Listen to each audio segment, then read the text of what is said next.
Yes, mambo vipi? Karibu tuzungumzie soka. Na leo tumeiweka klabu ya Yanga mezani kujua namna gani ambavyo tunaweza kuzungumzia ubora wao katika nyakati mbili tofauti, nyakati ambazo Yanga wakiwa wanashambulia, lakini pia nyakati ambazo Yanga wakiwa wanazuia. Haya, tuangalie. Mpaka sasa klabu ya Yanga imecheza mechi 19.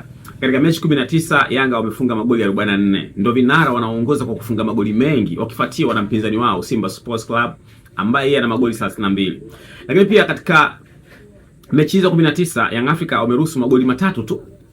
Ni magoli machache sana hasa kulinganisha na mechi ambazo wamecheza. Haya, tuangalie Yanga waliweza vipi kuruhusu magoli machache kiasi hichi katika safu yao ya ulinzi. Klabu ya Yanga wamecheza mechi 19 na ukichukua dakika 90 katika mechi moja ukizidisha mara 19 ili upate idadi ya dakika zote ambazo Young Africa wamecheza utapata 1700 na 10. Hizo ni idadi za dakika au idadi ya dakika ambazo klabu ya Yanga wamecheza ku complete mechi 19. Dakika 1710 ukigawa kwa 3 ambayo ni magoli ambayo Yanga wameruhusu unapata 570 ambayo ni wastani wa Young Africa kufungwa goli moja katika kila mechi, ku complete magoli matatu ambayo wameruhusu ndani ya mechi 19. Utaona ni wastani mgumu sana ambao Yanga wameutoa kwa wapinzani. Yaani ili uweze kumfunga Yanga una kazi ya kudili na dakika 570 ili umfunge Yanga goli moja. Sasa hizo dakika 570 nyingi sana. Unaona namna gani ambavyo Yanga wameweka ugumu kwa wapinzani, na ndio maana wameruhusu magoli machache sana. Au sio? Yes, hiyo ni klabu ya Yanga. Katika safu ya ushambuliaji wamefunga magoli 44. Ni magoli mengi sana. Na ukizidisha hesabu ile ya 19 mara 90 utapata 1710 ambao ni idadi ya dakika zote ambazo Yanga wamecheza katika mechi 19. Ukigawa kwa magoli ambao ni magoli 44 utapata wastani wa kama 38 hivi point something.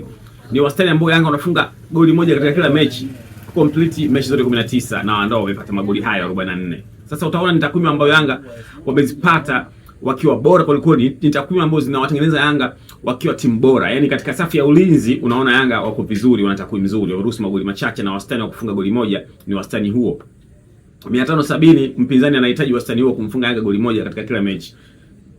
Unaona ni wastani mgumu sana. Lakini pia katika safu ya ushambuliaji wastani wa 38 point something ambayo yeye Yanga anahitaji kufunga goli moja katika kila mechi ku complete magoli 44 katika mechi 19. Kwa hiyo kwa takwimu hizo tuko hapa kusema kwamba au tuko tayari kusema kwamba klabu ya Yanga ndio klabu bora mpaka sasa baada ya complete mechi 19. Katika ligi kuu ya NBC Tanzania bara hakuna timu nyingine ambayo ina takwimu nzuri kama namna ambavyo walizonazo Yanga.